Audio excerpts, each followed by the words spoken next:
Hello and welcome. I'm Sean Dube. And I'm Patrick Quinlan. And this is Supporting Actors, a podcast about the art, business, and craft of acting from the perspective of two, sometimes working actors. And today we're going to talk about one of the most basic, but maybe one of the most difficult parts of acting, the craft of acting, which is listening. Did you get that, Sean? What? I'm sorry? Yeah. Listening is an interesting topic because it is kind of the ultimate skill that we're all working towards.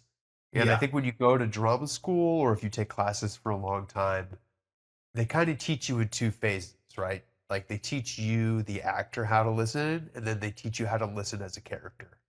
And that's kind of like the process that I've found that teachers kind of take, right? It's like in voice work is kind of similar too, where it's like we got to figure out your thing so you can figure out how to use it as an instrument for your character. And like listening, I find to kind of be the same thing.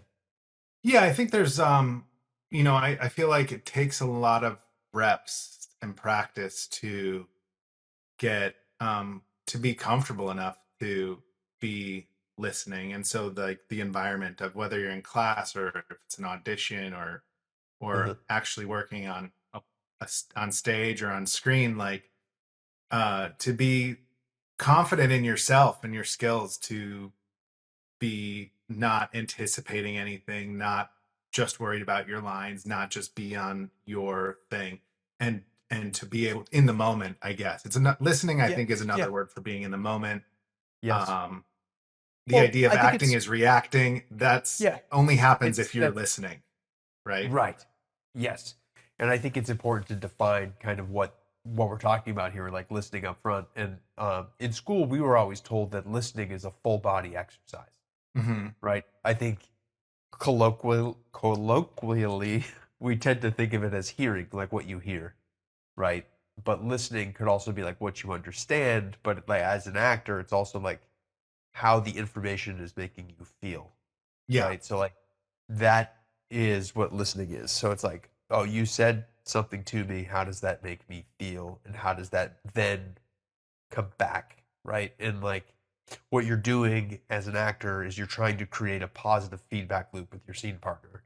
So they're listening to you and you're listening to them, and that together is going to create the scene and the interaction and the chemistry between the two of you. And that's like the gold standard. Now, it's not possible to do it 100% of the time, all the time. That's just not, like, we don't do that in life, and we don't do it on stage. That's like you try to strive to that. So then what I've found is that you have a series of things to kind of try to bring you back to it, right? Like when you're up there, especially on stage, I find this happens more so than camera, although on camera sometimes it'll happen too, where you've been going through it a bunch and then you're like, did I get milk last night? You know, and it's like you're starting to think about something else, but you're still performing, and then you're like, hold on, let me focus on the thing in front of me.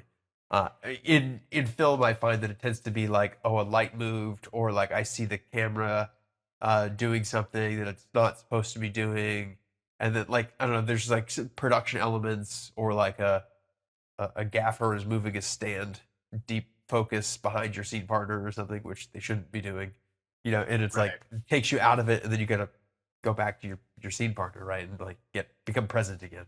Yeah, I mean, I think that's right, and I think this episode probably pairs well with episode we recorded a while back about preparation, because I think if you are fully prepared, it becomes easier to listen. And then in like you were describing, that listening isn't just with hearing the words. Once you get really proficient in that, like it becomes listening to someone's body language too, or the tone of their voice, or the intention, and taking that in and taking it personally and letting that filter right back out. So you could almost build like a pyramid of what listening, how it can get more and more refined. And like maybe at the bottom, it's you say your line on time, after the cue, but at the very top, it might be, it's totally in your character. And that, even when your character's not listening to the other person in the scene, like you are the actor is. hearing the things or intentionally ignoring the things you hear that could affect your Well, character, right? yeah, well, that gets into like neutral mask territory Yeah, and where then you're creating all it's these like what different, are you hiding or yeah, whatever. But you have to be open and receptive to the information that your scene partner is sharing with you, yeah. even if your character's not reacting, which But is a strange technical thing. yeah, I mean, it really is like, I mean, to your point about the being on set, if something moved and could pull your distraction like that, it's like a level of focus and like being in the zone that um would you'd have to not have that distract you, right? And to really Yeah, continue well, listening in the moment as the for sure, character. Yeah. in different scenes lend itself differently, or your understanding of a scene can lend itself differently to that happening or not happening. And it might not happen every take, or sometimes you get into the zone and you're just there all day, and it's awesome and it's super fun. And to me, that's where we had an episode about comparing this to sports, comparing acting to sports, and this is one of those things where I think that there is an overlap, right? When you're like Hmm. really present, sometimes you're just in the zone, you're just in it, feeling it for whatever day, and it doesn't matter what happens, it works. And that's kind of like, when you are playing a sport and you get the same feeling where you're just fully present for Yeah. whatever reason. Could be good sleep or a meal you had or enough caffeine or not enough or whatever. I don't know. If we could define it, we'd all do it all the time. But there's but that's where kind of it feels to me, right? It's there's that kind of emotional sparring with your scene partner, Right. and there's a game of the scene that you're both playing, and it's obvious, and that kind of makes you need a really big distraction to pull you out because you're really focused on the objective, what you're trying to do to each other. Yeah. Yeah. I mean, before, I think it might be helpful to sort of like go back. So like, because I Yeah. feel like listening is that part of the craft that I've I've gotten better and better at it over the Yep. years, and now I feel really confident with my listening and my being in the moment, no matter depending how not necessarily even depending how much prep I've done, but just a confidence in like, okay, cool, like we're gonna find something. But I can think back to my younger self who jumped cue lines and, and Yeah. Yeah. like, Well, that is also was part of the nervous and training of the cueing, yeah, because you're listening to your impulse, which sometimes is before that person is done speaking. sure. You- Yeah. Yeah. But there is that technical aspect, I think, when you're first Uh-huh. starting out of acting of like hearing the other like the basic act of hearing the other actor versus like waiting for your line to speak, right? Like your line, your line, your line, my line, whatever. Hmm. So that like that takes a little bit, I think, especially right out of drama school, like or while you're in drama school, is like figuring out what to do when you're not talking, mostly, which is where the listening comes in. But Yes. Well, yeah, and I think it helps to kind of if you could observe yourself listening in real life, right? Because you do way less, but you're doing something, and you're not just waiting to talk. Although some people maybe do, but there is like it requires a lot less than you think. And I think sometimes as an actor, you're like, I should be doing something, and it's like, no. Sometimes you just have to pay attention yeah, and just be present. is there a performance you saw in some capacity where the listening stood out to you on film? You're like, when you see it in film or TV where they cut to that person listening, it's usually a clue like, wow, that actor must have been really they're doing something interesting to move away from the person explaining the um the plot or whatever, the mechanics of the scene. Right. I think, yeah, that's those are good examples of like how you see it in real life. Now, I did have an example once when I was in school, and my I forget what we were doing. We were towards the end, almost like ready to graduate, and one of my scene partners was great. And there was just one time where I was just like, I was just really just You just enjoying the watching, show. Yeah. just really enjoy, just really present with her work, and completely forgot that I had things to do. That'll happen.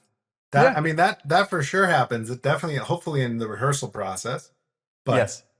it certainly happens in class. I think that's a good, that's a sign that you're onto something though, right? I mean, it is a Yeah. sign that you're working with a great, talented person, but also like you were in the moment listening. You just had to like bring in a little bit, like turn up the dial maybe on the next take or the next time around Yeah. of Just like what your character cares about in that moment or yeah. Yeah. their Just retort. don't forget what you're doing. Right. Yeah. But Yeah. Brando like, says you learn your lines to the point that you forget them. So you pull them Yep. out. So like, Well, I you could certainly now these decades later like rely on your ability to be like, oh shit, I was in the moment, okay, oh no, there's the line. let's continue. Well, that happens. Meryl Streep has talked about how, like, when you really understand a character, the line will kind of come out of you, right? You Hmm. know what I mean? Where it's like you can then just, you learn them so well that you do kind of forget them. And then when you're in the moment and you're just reacting, the right line is going to come out properly, right? Yeah. And in a really weird and wonderful way. And hopefully it surprises you too, which I think is a good indication that you're listening, is that when you're also surprised at how you said the line, which is different than I've rehearsed this thing a certain way or I have a tone and I'm now waiting for which, and I think this is an example of how auditions are not representative necessarily of the craft, is because, sometimes if you're working with a reader that's not giving you a great performance and you're having to generate some of this stuff, you're kind of like rehearsing in what you want and you are listening for your line. You're trying Right. to emulate the listening of reality, but it's like not the same thing. The energy's not the same. And Yeah. there's, some parts of it. So like part of the craft of auditioning is like, okay, so how do I take that and do it here when I have much less input? And that is a transferable skill because, you inevitably will have a scene partner that has to leave so they can make a 12-hour turnaround and you have to do your lines to an AD or something, like that does happen. Sure. I mean, there's, gosh, you said a couple great things. I think like there's the what, like if we were to go keep coming back to this idea of defining what listening is, I think on one hand it is where your attention is, right? Yeah. So like if your attention is on your partner and the information your partner, your reader in an audition Mm-hmm. or your scene Mm-hmm. partner is giving you, um that, as opposed to being on what's my next line, oh, I have a result in mind for later in this scene I want to get to, or but if your attention's on, I know my character so well and now I just have to see what this person does to me, that's one thing. And then in that audition scenario, it can be such a challenge, right? Because Yeah. you hear about the reader that's not giving you anything. And on one hand, that's like, what a great obstacle to get what you want. On another hand, that might not fit the story of the scene that you're Mm-hmm. auditioning. And then you have to make a decision of like, do I play the story or do I play the moment that we have here in front of us? And which is more honest and real? And They're going um, to cast you on the story. maybe Well, unless you just like something about yeah. the way that flat reader hits you gives a little taste that is separates you from the 10 other actors who played the story. I don't know. I think it would depend on the situation. Yeah.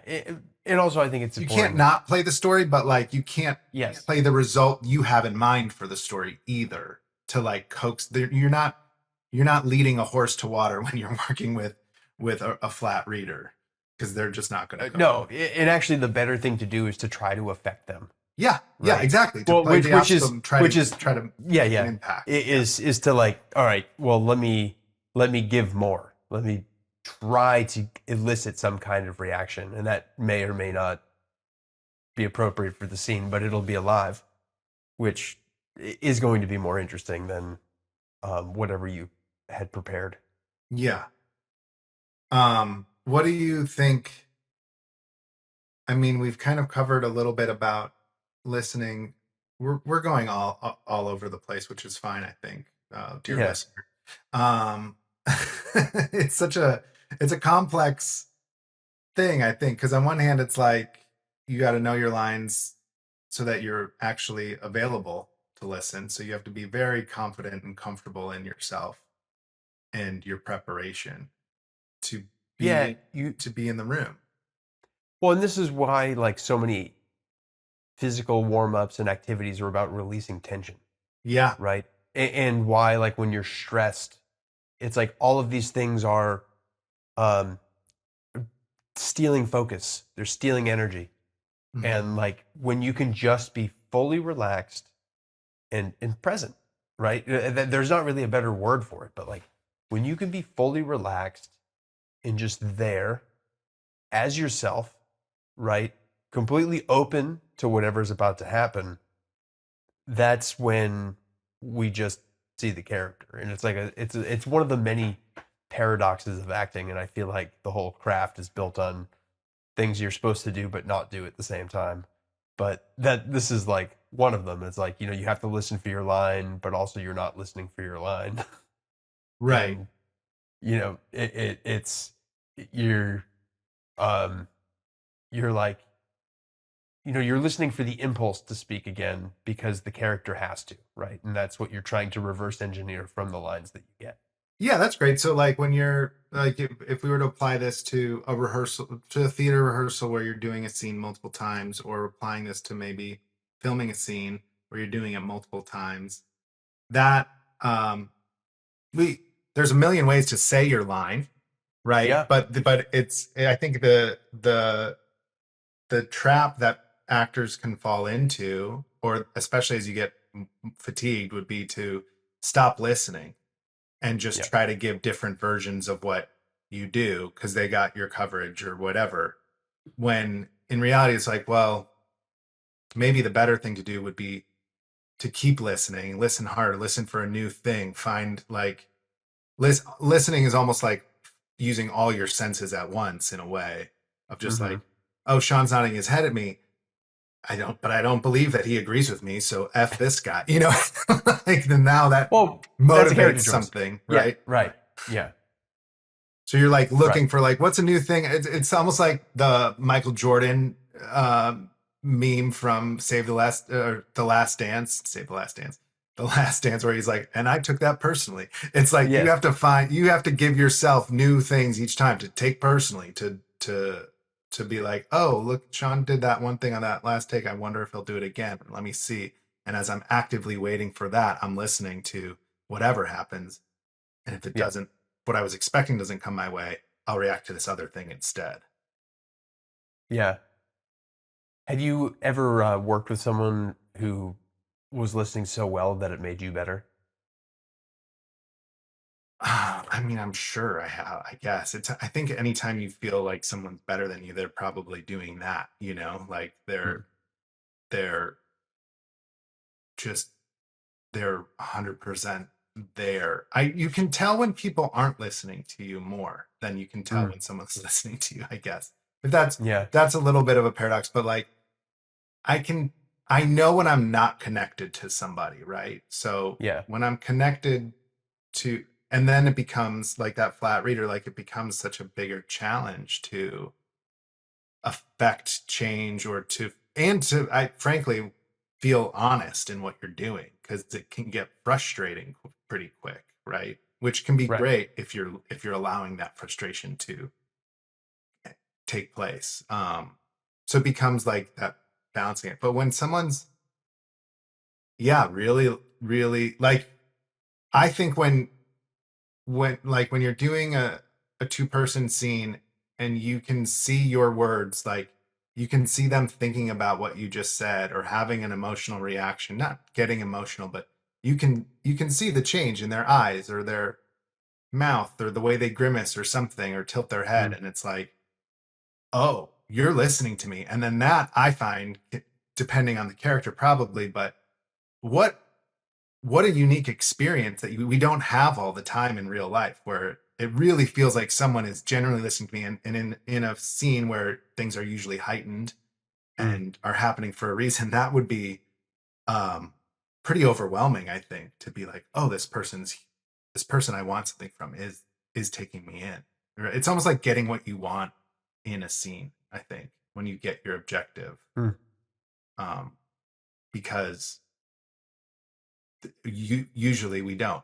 I think in the scenes and in life, like in life, there people are not listening to you all the time, and if they are, it's like they're only doing it because they're supposed to, and it's like they're not seeing you, hearing you. You know what I mean? Yeah, but yeah, as I was gonna say, they're almost listening in the same way that people listen for a cue. Yeah, exactly. They're not really They're doing their grocery it, list in their head. they're not experiencing the moment, Yeah, right? yeah. They're not really present with you. What about you? Oh, definitely. Um, I find that it like in a similar way that what you were describing, it tends to make everybody better, right? Like when one person's a really solid listener, that tends to be contagious and it like pulls everyone else into that moment. Um, but I've definitely had it where I did a play last year and there was a couple of other really good actors, and I feel like it was never spoken, but sometimes all of us were on it together, but oftentimes it was like, one person's really in it, some person's kind of in it, one person's not that day. And Yeah. it's like, and then you're helping each other get there through in the play. Right. Right. So like, and that was a really great experience, and just like a way that, when you hear actors talk about like, oh, they were taking care of me, like that's it. They were like really listening, they were really present, and then they were offering me something or affecting me and bringing me into that moment with them. And that's they didn't look at whatever the situation was going on and being like, all right, well, it's a lost cause tonight, so like let's just phone it in. It was like, no, Right. let me try harder to help this person get into the scene, get access to something.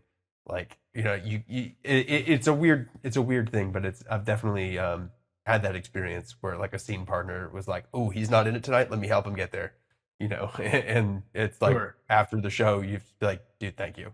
Right. Like that was such a solid you did to like to recognize that and to help out. That's awesome. Yeah, I mean, there's that.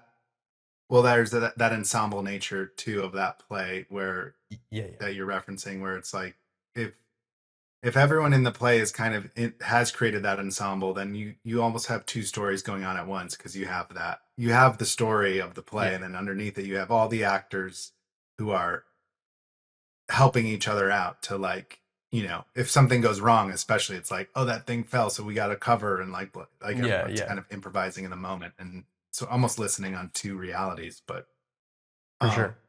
I kind of And want I to go think back. that Go ahead. just to finish that up, I think it happens in film too when you see a cohort of people work together regularly, right? Like the Coen brothers Sure. always do this. They're working with the same actors over and over, and then there's like a camaraderie that deepens the relationships of the characters, whether Yeah. they're adversarial or whatever. It tends to really lend itself to the magic that they're making. Yeah. Yeah, I mean, I think because they have those relationships too, right? And they have that. I don't. Listening is such a like an egoless thing, because Mm. it's not um Well, it's about the other person. it's about the other person, yeah. But it's about the group, right? It's about the Yeah, whole project or the whole scene, as opposed to what am I how am I trying to look in this scene, or what am I trying to get out of, like, what do I want to come across? I mean, I kind of was thinking what you said earlier, about letting the information change you, sort of, or like absorbing it, taking it in, and it reminded me of, like, yeah, the simplicity of that, like, you know mm. um is something that it's hard to hard to fake, or it's hard to sell believably, I suppose. And I was thinking about an acting exercise I heard about once where it was like, go be in your room and put on some music, classical music, and really listen to it and let it affect you. See what happens. Go to a museum and look at art and just be open to what can happen. Not because you're going to have an emotional rebirth of some sort, but because you might be moved slightly, and you're also in public, and nothing much will change, but that something will be happening inside of you, and that's all you need, especially for like the camera, where it's just like we just have to. It just wants to see you being honest and truthful. It will betray you if you try to trick it too much, Right. But there are some times where you have to trick it, right? And we should get into like, you as the actor know what's going to happen, but the character doesn't. But before we get there, listener, if you are enjoying this, please send us your experience. What is your experience with listening? Send us ask@supportingactors.com. And if you are listening to us and you're enjoying the conversation, please like, subscribe, leave a review. It helps other people find the show, and that's really great. But so there are a lot of times when you know what's happening, and let's say you have to be surprised. Someone's going to enter, or there's where it tends to come up, and you get these in audition sites, is there's a piece of information that your character did not know that's crucial, right? Mm-hmm. And it changes their perspective, and it changes what they want in the scene, right? It's like new information. And these tend to be pretty transformative things. And that's one of those things where it can be hard to play that truthfully sometimes, because you have to then, like, via technique, kind of not get ahead of what's happening, because you understand what's about to happen as the actor. Yeah. I mean, I think it goes back to attention. So like if someone's physically surprising you, you have to have, which I remember struggling with this so much. Like if I was doing like, I think I did like a couple plays in college where it was like, someone's got to sneak up on you for whatever reason. And it's like, but I can hear them. Right. So you sort of, there's a suspense of disbelief when you're in it, and you have to use your imagination. You have to use your imagination. But I think also like, you have to come up with whatever the scenario is in the scene, that why are you so fixated on this one thing that you didn't notice this person coming up behind you? Right. So you have to build in that the circumstances for yourself in that moment. And that would help give you something active to do instead of pretending to do something, like waiting for them to surprise you. And I think that would apply to new information, but it would be more of a prep beforehand of like, what is the thing I'm expecting? What is the information? How am I expecting this scene to play out? And if I really analyze that and think about it and daydream about what does my character want and expect to happen, and what are the emotional consequences of that, or the stakes around that, and then how does this information change that, and now create a new fantasy of like, oh crap, my plan is off the rails based on that, and then see what happens, and just invest that, like front load that time a little bit. What do you think?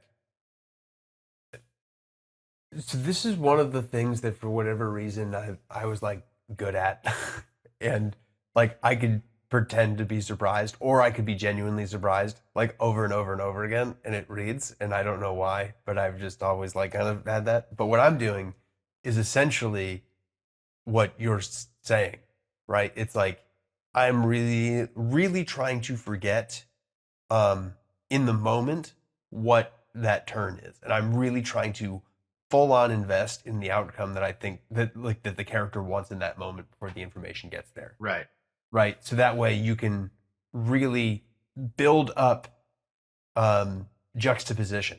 Right. And this is a place where if you do Shakespeare at all, like Shakespeare's a really great tool for this, because he does so much juxtaposition in his speeches, and you go in one direction really hard and you got to pivot and go in another direction really hard.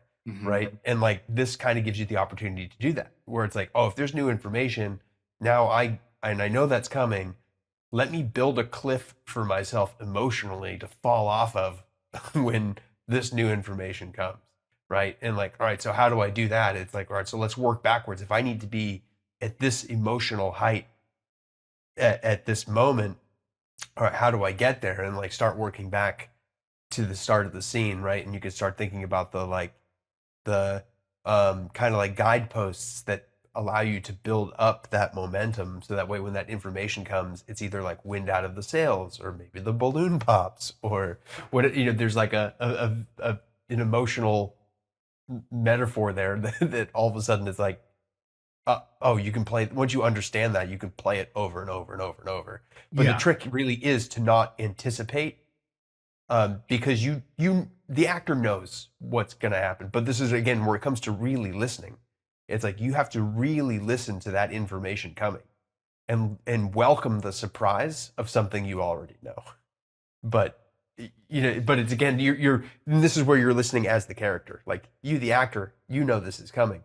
But this is also can be a trap, because, you know, let's say this is a line that gets a laugh all the time, right? And you know, oh, if I say this a certain way, or if I hit the certain like if I hit this moment right, it's funny.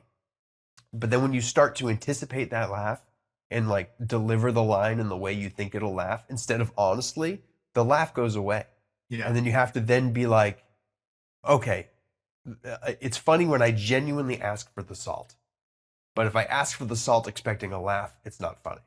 So you need to find a way to genuinely ask, right? And like, and that is something, especially on stage, where that comes up. But it's also true in movies.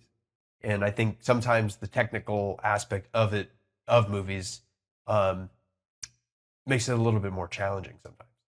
Yeah. I mean, it's funny, the way you're describing it. One, you can hear your approach to from clowning and stuff, because you were like the withering of the balloon and the what, like the wind in the, like, you can think of that, have a physical thing. And it made me think of, I think it was Roy Schneider talks about Jaws, and there's this great reaction shot, and he got advice from another actor about how to like show that shock and surprise. And it literally was like, lower your chin a little lower and then come up, like, it was do the juxtaposition physically small, Yes. right? Just go Yes. go deeper. Now look up. Oh shit! Like, then let the camera do the rest. Yeah. But the other aspect of it, and that you were also referencing, is you're having these, listening is thinking in so many ways, and it's thinking so fast and fluidly between, to play those juxtapositions. I'm thinking of like Widow's Bay and Matthew Rhys. Just, he gets that news the situation for him changes constantly in that, and it's never good news. And it's never good, and his reactions are different every time depending on what's happening. Because I think the thing that's popping in my head right now is like, you can read the disappointment in his mind that the thing he wanted is no longer possible as he's taking in this new information, and just like, okay, I gotta move on. Like, it's not like, no, it's like, oh no, please no, I don't want it to be that. Well, what I think is so wonderful about his character too is he's often needing to hide his feelings, but you know exactly how he feels. Yeah. Right. He's not doing it well. Yeah. One of my favorite examples from that show was, like, I think it's the first episode when the writer comes, and the writer's like, "Oh yeah, I was talking to the ferry captain the whole way over," and he's like, "Oh, did you?" And it's just like the way he says it is just like years of disappointment of this ferry driver, like just delivering the worst information. It's just like, and of course, being from Massachusetts myself, I'm like, oh, those people where it's like, oh, this downer has this job that casts a shadow on every person here because they're the first exposure to this island and they're never happy. And it's just like, you're just going to hear nonsense the whole trip over. And that's like now what you're walking into this with. And we now have to get over that hurdle and dig you out of that hole. Yeah. Yeah. But anyways, it's like, it was all there in one line, right? Like all of it. Yeah. It's honest and it's covering, but not enough. which is great because that's where the comedy comes in. I'm sure, like if it Yes. was a different genre, a different director, he might have fully covered and like just been like, you'd reveal that information later, but it's so layered. And I think that, yeah, he's a great one to watch for that. Mm-hmm. And Mm-hmm. the Americans too, when on the drama side, just him and uh his, oh gosh, I'm blanking on her name. She's Carrie in Russell. Carrie Russell, thank you. Um, Both so good at listening. Yeah. And she's on The Diplomat, she's great at they're constantly playing that tennis match of Yes. like exchanging information, and every piece of information has power. And so Yeah. they're processing what to do with it in real time as they receive it, kind of thing. So it's Yeah. very active, I guess. Yeah. And it doesn't have to be acting. It's alive. It's present. It's thinking through all these ideas. All right. So I think we've kind of covered all the philosophical, metaphysical aspects of listening a little bit. Um, uh, and certainly Sean mentioned earlier, go out into the world and watch people or watch people when you're talking to them and just see when they're listening. I know I clock it all the time when someone like phases out if they're not listening to me. And sometimes you take it personally and you can do something about it, and sometimes you're like, okay, yeah, this is just one of those situations where society has deemed this is just what we do. we Yeah. talk at each other and finish this transaction. But I think there's a couple exercises you could do to sort Mm-hmm. of play with the behavior that is from yourself or someone else that might help promote listening as you rehearse, your lines, preparing maybe for an audition or rehearsal. Do you have any favorites that you like? Well, I would say even before you get to rehearsal parts of it, there are um like training exercises that you can do that just work the muscle just in general. And I think Meisner is really great at this, Yes, actually, my improv right? as well. Yeah. Improv is really great at this. But like the Meisner repetition exercise, um, it's not a favorite of mine, mostly because like when you start out early, it always ends the same way, or sometimes teachers let it go on way too long. And Your mileage may vary on Meisner. Yeah, there's certainly a lot of for sure. But practitioners out there. Yeah. yes, but I do think the exercise is really good for teaching you how to listen. And I think that actors that do come from Meisner tend to be good listeners. And I think that exercise lends itself to that really well. Improv, like you're saying, is another one. Well, let's say so Yeah. the exercise is this thing called repetition. Yeah. And in the exercise itself, Sean and I would be standing opposite each other, maybe in the most basic format, and we would just be Mhm. looking at each other, and we would just say pink shirt, and then Sean would repeat pink shirt, and I would say pink shirt. We would say that back and forth until one of us had an impulse to change it to, touching your eye. And hopefully it evolves into something more like emotional or personal or something, where it's just like, don't trust me, I don't trust you, you don't trust me, I don't trust, and whatever. um Right. but when you layer that into scene work, your character gives their line and you could repeat it back to them practically, or maybe the tail end of the line, the way Hmm. we do when someone says something that we don't quite know how to process. You see it in movies. It's a great technique for Yeah. creating some urgency or creating some personal stakes in a scene. Like, what do you mean? Hmm. What do you mean it's broken? It's broken. What do you mean it's broken? Broken, broken, broken. Like, Yeah. Yeah. well, oh shit. Like, Well, I mean, the other thing that it does too is like, sometimes, um, sometimes your scene partner will deliver a line wrong. And yeah, if you use the part that they got wrong in your reply, it's now like it's fine, right? yes. So like that happens a lot. Where it's Or like if you'll you're say read, a word wrong. If you catch yes, yourself and correct yourself because you're right, paying attention, like that just, I think, keeps everyone at ease in the for sure. audience, in the Yeah. I think some movement work is also great for that in a physical sense. Whether you're doing like, you know, a lot of milling and seating in groups can be good for this, where you end up with an awareness of other people.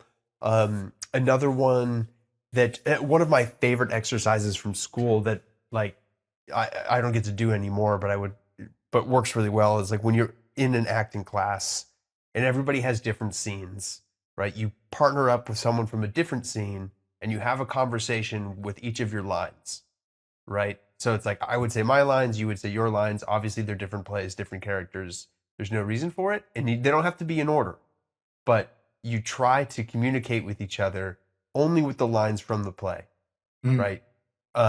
And what ends up happening is you really start to understand how flexible those things are, because like you could say a line from your play and I'll respond with mine, but I can say it in such a way that it makes sense, and we're now making this weird like chimera mhm. like moment together. But what you're really learning is to listen and respond truthfully with lines that don't make sense, right? Which is Yeah, like can be a really fun exercise. like a Beckett um play or Ionesco or something. Just r- all intention, emotion, reaction, and yeah, the words are meaningless. Yeah, right.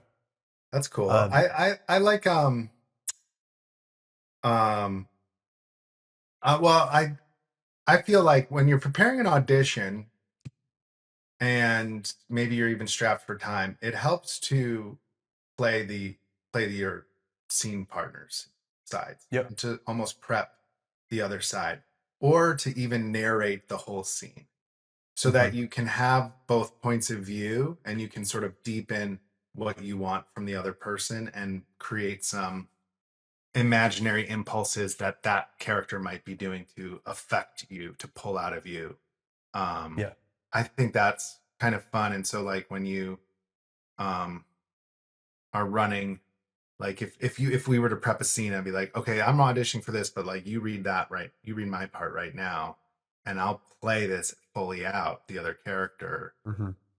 You'll just you'll hear things differently because the attention's now in a different spot.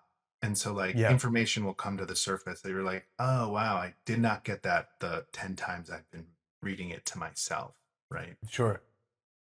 um I think another activity that I like with auditions, but it also works with longer material, is like doing a speed through, where you're yeah. just like, just say the lines as fast as possible without affectation, right? Or like the other one is like, don't act the lines, like just practice it rote. Like, let's Hmm. just practice it rote. I'm going to do my line, your line. And then by the end of it, we're all acting, which is like without fail. But you try to just like, here's the lines as information, almost monotone. Let me keep a steady cadence and just here it is, here it is, here it is, here it is, here it Hmm. is. That can be another one where it just trains you to, you're listening for like cue words, but then Hmm. you're breaking out like the rote, um, like affectation that you're putting in. So then when you go to say the words in the scene, you're really having to listen to the way it's being said. So that way it feels right to come back, right? That's a way that can be fun to break out of it too. You can always write out. I don't love doing this and much, but like if you're struggling with why am I saying these words, you can write out the thoughts you're having in between Hmm. those sentences, in between the words, the things, and sort of figure out, you know, well, what's the train of thought I have to go through to get to my line. And sometimes it's Yeah. as easy as like, you know, what? You're like, that's it. What are you talking about? And then boom, into my line. But it's like, what's Yeah. the thing that maybe it's your own uh Yeah. a You're like phrase that you scripting the would use subtext. yourself. Yeah, sorry. You're scripting the subtext. Yeah, you're scripting the Yeah. subtext. Yeah. And and you can go wilder and wilder with it too, I find. Like, and that's helpful if you know you're gonna have to do this multiple times, but it's like you can be like, oh well, if it means, Sean's betraying me. Oh, Sean's betraying me with this other thing that has meaning. Oh, Sean not only betrayed me with that other thing that has meaning, but therefore I was Yeah. sitting by myself at the bus stop waiting to get picked up at LAX or whatever. Like you can go and get into the backstory of it all if you really wanted to.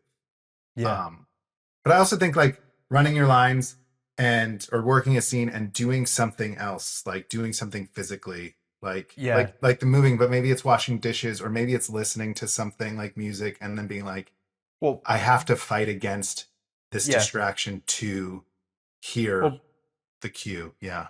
yeah. Even in a scene, though, giving yourself business, Yeah. something to do, is a great way to stay present and listening, Yeah. right? Just to stay full body active. Um, some other like exercises that I find work for me, breathing exercises for whatever reason, like meditation, Hmm. cold showers are another one that I do find for whatever reason just makes me more present and makes me a better listener. I think for me, like that's been a through line for me is a lot of like breathing exercises do it. And I think it's because when you're in a scene, when you breathe or exhale, you focus on your breath. It's a way that you can get back in if your mind is chattering, right? Or if you've been, if you've taken your focus off, it's a way that you can quickly be like, okay, oh, I'm back on myself. I'm back with my partner, right? And it's like Hmm. you can do that in a breath. Um, and that's another thing that I've found to be useful for that. Trying to think what other there's.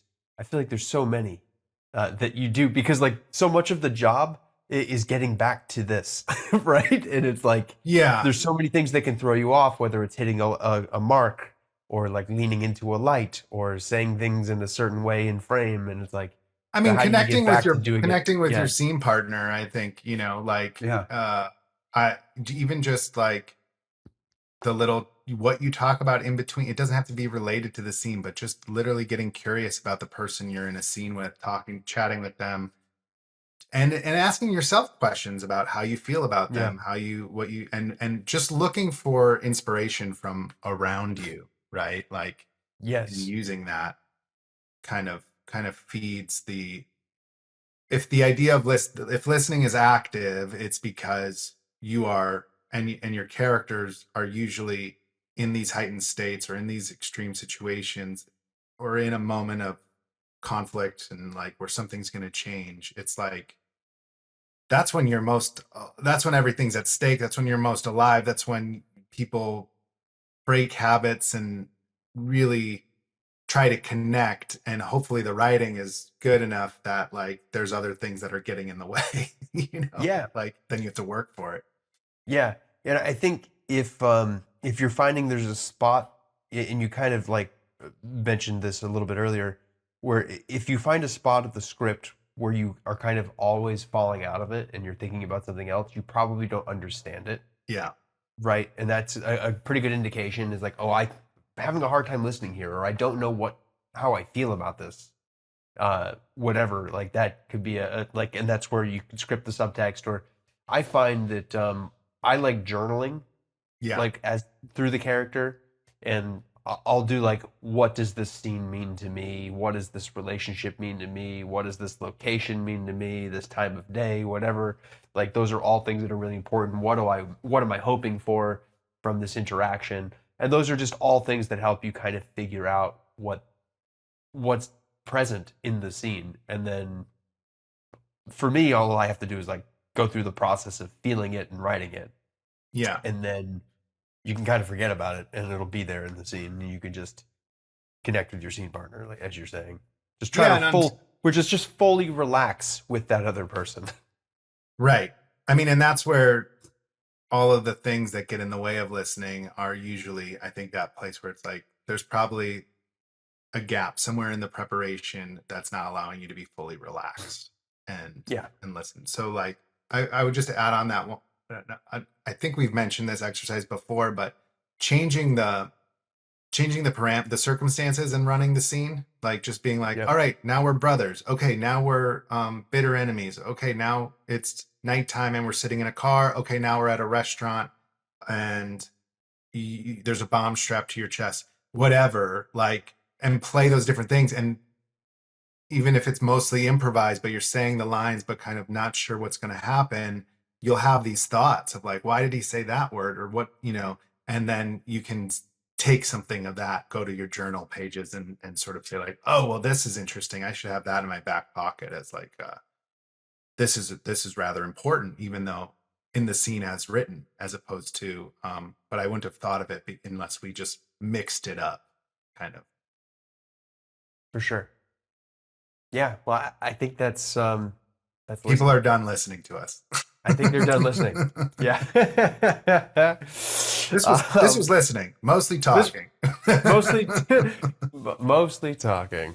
Yeah. No, but listening is super crucial, and it's really kind of like the bedrock of acting because it's everything. Everything hinges on your ability to listen. Yeah, and the characters you play, like when you're really listening to your partner, you're connected to them, and that's where the magic happens. And the really interesting thing I think is that most scenes are about people not listening to each other, right? And not being Yeah. heard. So that's the conflict usually at the core. Um and that's why we watch the same movies, over and over again, and why we tell the same stories over and over again, because I think it's kind of like the human condition that Hmm. wants to be heard and connected to other humans. Yeah, I think so. Well, with that, why don't we move on to some ad Yeah. libs? Shoot. Do you have anything?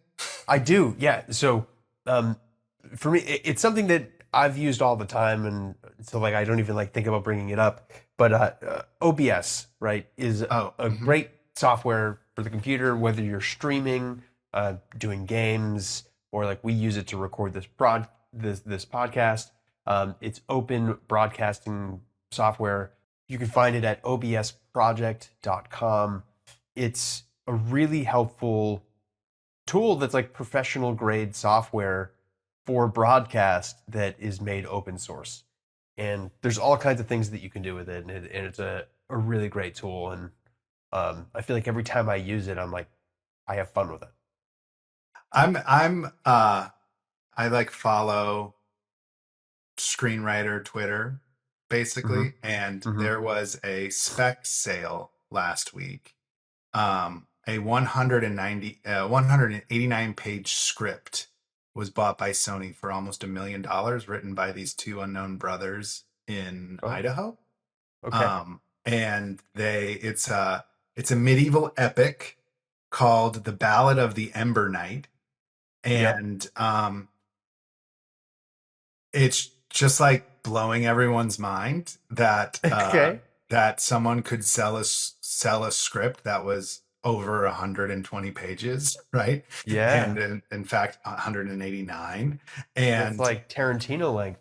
yeah, and it's like straight, and it's sold for, they Sony, basically the theory goes that they bought it for almost $1 million just to prevent the bidding war, because they thought it would get into a bidding war. And so Wow. um there was speculation and like conspiracy theories, and people like saying like there's no way and blah blah blah. And because basically these two guys, these two brothers, they wrote, from what I understand, and that I could be proven wrong, it's a lovely story about how nobody knows anything. Yes. So these two brothers, they've been writing for over a decade. They've been writing different movie ideas, and they've been doing contests, and they got a finalist at Austin Film Festival, which was a great contest. They had a script that got onto the blacklist, I believe, or maybe this one is now. But they had this script, and they couldn't get it into contest because there's a page limit on contests. So Mm. they repackaged it and they sort of chopped it up and said it's a TV show. And they tried that way to get it. They were just not having any success, and they were rewriting it. And they paid this guy, who's a screenwriting like coach, I guess, like Okay. an expert, they paid for his evaluation. And he runs a website that I've followed randomly for years called Script Shadow. And he blogs about the best scripts he's read. And they paid for his evaluation, and then he has placed it on the top 25 greatest specs of all time, like this running list he's had. Oh, And he wow. just like blew it out of the water. He was like, he flipped over the script, and called up a manager who called up CAA, and like boom, boom, boom, these guys. Wow. Like, good for them. Yeah, it's wild. And, you know, I don't know if this movie will get made or anything. I'm so Probably curious to not, read but- it, but you know, Yeah. like if it will ever be available. But it's just like it's one of those things. I don't know. It's just like a nice Hollywood story. You're like, wow, okay, like you just keep chipping away, and like maybe there's a Dream's chance. not dead yet, baby. So you're saying there's a chance. That's exactly right. But yeah, it's like, okay, that's what I also just really enjoyed people being like so pissed off that because so many writers just being like, I've been writing, stopping myself at 120 on the mark, you know, to try to package something perfectly for people, and nobody knows anything. No, some stories need to be long, some stories are short, you know, they're all different sizes. Yeah. But all right, that was another episode of Supporting Actors. If you've enjoyed this show, even if you haven't, send us a comment, question, ask at supportingactors.com. Tell us about your experience listening, exercises that you've liked. We can share them on the next episode with everyone else. If you found us on Spotify or Apple or YouTube, please leave us a comment, comment, subscribe. It helps other people find the show. Thank you so much. I am Sean Dube. And I'm Patrick Quinlan. Tune in next week when we listen to your podcast episode.